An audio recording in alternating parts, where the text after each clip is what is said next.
நாட்டின் கடலோர பாதுகாப்பை உறுதிப்படுத்தும் நோக்கில் ராமநாதபுரம் மாவட்ட கடற்கரை மற்றும் கடற்பகுதிகளில் சாகர் கவாச் என்ற பெயரிலான வருடாந்திர பாதுகாப்பு ஒத்திகை பயிற்சி நவம்பர் 20ஆம் தேதி காலை 6 மணிக்கு துவங்கியது. இந்த பயிற்சி நவம்பர் 21ஆம் தேதி மாலை 6 மணி வரை நடைபெறவுள்ளது. 2008ஆம் ஆண்டு நடைபெற்ற மும்பை தாக்குதலுக்கு பிறகு கடலோர மாநிலங்களில் பாதுகாப்பு தயார் நிலையை சோதிக்கும் வகையில் சாகர் கவாச் ஒத்திகைகள் தொடர்ந்து நடத்தப்படுகின்றன.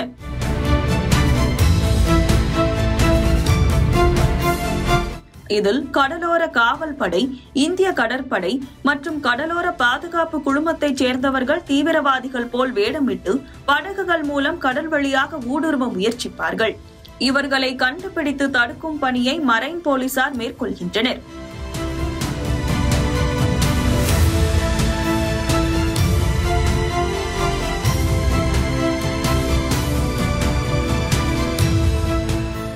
ஒத்திகையின் ஒரு பகுதியாக மண்டபம், தேவிப்பட்டினம், வாலிநோக்கம், பாம்பன் உள்ளிட்ட கடல் மற்றும் கடலோர பகுதிகளில் மரைன் போலீசார் தீவிர ரோந்து மற்றும் தேடுதல் வேட்டையில் ஈடுபட்டனர்.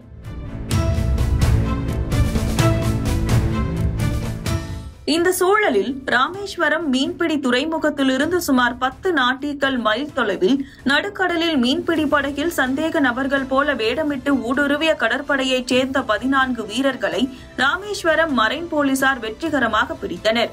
இவர்களிடம் இருந்து போலி வெடிகுண்டுகளும் கைப்பற்றப்பட்டன.